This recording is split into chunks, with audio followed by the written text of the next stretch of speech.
রিস্কে উঠে দিলে আমরা কি করে চলবো? মাথার সমস্যা হয়তো মাথা কেটে ফেলবেন, এটা কি সমাধান না? রাজধানী মনে করি চুরি চিন্তাই হয়ে যাবো, কিন্তু এই সরকারের টেবল দিতে পারবো না, যাই করে নেব। হাসিনা যে সময় ছিল, হ্যাঁ আমাকে ভিতরে চলছি, আমরা মেন রোড উঠতে পারি নাই। এখন আমরা 5 তারিখের পরে মনে করেন সব জায়গায় যাইতে পারি। আগের চেয়ে বর্তমানে আরও কষ্টে আছে, আগেই ভালো ছিল। আমাদের খুব কষ্ট হবে, ইনকামের পথ বন্ধ, ঠিক আছে। রিস্কে উঠে দিলে আমরা কি করে চলবো? চলার তো একটা গতি দরকার আমাদের। সরকার যদি তুলে দেয়, যদি কোনো কাজের আমাদের যদি করে দেয় তাতে আরও ভালো। রিস্কে উঠে দেওয়ার কথা আমার একটা কর্মস্থল লেগে দেওয়া উচিত। কর্ম যদি না থাকে আমরা বউ বাচ্চা না কীভাবে চলবো? আমরা তো অশিক্ষিত মানুষ, মনে করেন যে এখন কী কর্ম দিব সরকার? আমার যে কোনো একটা কর্ম দিলে আমরা খুশি। রিস্কে তুলে দিলে তো চিন্তাই রাজধানী তো হবেই, দিনে দুপুরই করবো মানুষ। ভবিষ্যৎ সব কিছু ধ্বংস হয়ে যাবো, চলতে পারবো না। এই পোলা বানলে চলতে খুব কষ্ট হইব। 18 সালে আমি এসএসসি পাস করছি, এমন কাজকর্ম পাই না বিদায় আমি মনে করি অটো চালাইতেছি। ডকুমেন্ট চাইলে ডকুমেন্ট নিতেই পারে, ওই এমন অনেকই আছে। মনে করো আইএ বিএ পাস করে মনে করো অটো রিক্সা চালাইতেছে, এবং মনে করো পায়ের রিক্সা চালাইতে পারে না। মনে করো ইয়াং কুলাবান মনে করো পায়ের রিক্সা চালাইতে পারে না বিদায় অটো রিক্সা মনে করো পারফেক্ট মনে করতে। আমি আগে গার্মেন্টস চাকরি করতাম, কোয়ালিটি সেকশনে। মনে করো 9,000, 10,000, 11,000, 12,000 বেতন স্যালারি এতে পুষে না। অটো রিক্সা 27 হইলেও মনে করো 21-22 টাকা স্যালারি আসে। নিম্ন ইত্যাদি মনে করো চলাফেরা করুন যায়।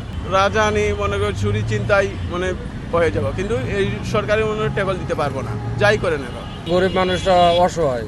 এখন তো আমরা তো মনে করেন যে অন্য কোনো কাজকাম করতে পারি না। এই যে রিক্সাটা মনে করেন যে চালাইতেছি, এটা মনে করেন যে আল্লাহর রহমতে সংসারটা আর কি ভালোভাবে চলতেছে। এখন যদি রিক্সা যদি উড়াই দেয় তাহলে তো মনে করেন যে আমাদের গরিব মানুষের জন্য সমস্যা। সরকারকে বলতে চাই যে যেন মেন রোডে গাড়ি না চলাটা এটা আমাদের জন্য ভালো হবে আর কি।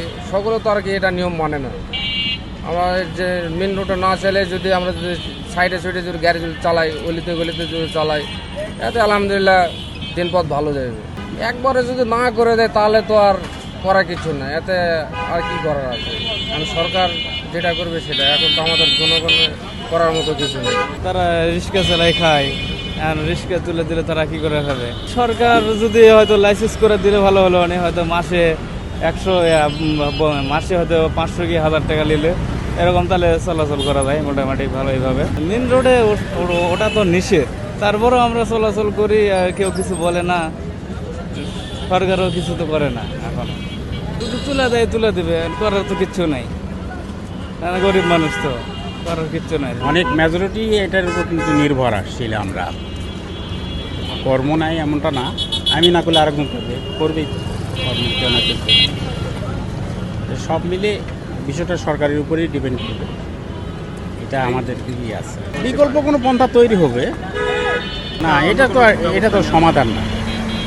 কারণ মাথার সমস্যা হয়তো মাথা কেটে ফেলবেন, এটা কি সমাধান না আমি মনে করি। এখন তারা উচ্চ পদায় আছে, তাদের বিষয়। গাড়িগুলো আমি মনে করি যদি লাইসেন্স সিস্টেম করে কিংবা যার যার এলাকা সিস্টেম করে যদি গাড়িগুলো চলতে দেয়, মানুষগুলো চলতে পারবে। আর না মানুষগুলো কী করবে? কত মানুষ, লাখ লাখ, প্রায় 20 লাখের কম তো আর হবে না। এই যে ড্রাইভারগুলো প্রায় কী করবে? কাজ দিক, কোনো কাজ দিক। হাসিনা যে সময় ছিল, হ্যাঁ আমাকে ভিতরে চলছি, আমরা মেন রোড উঠতে পারি নাই। এখন আমরা 5 তারিখের পরে মনে করেন সব জায়গায় যাইতে পারি।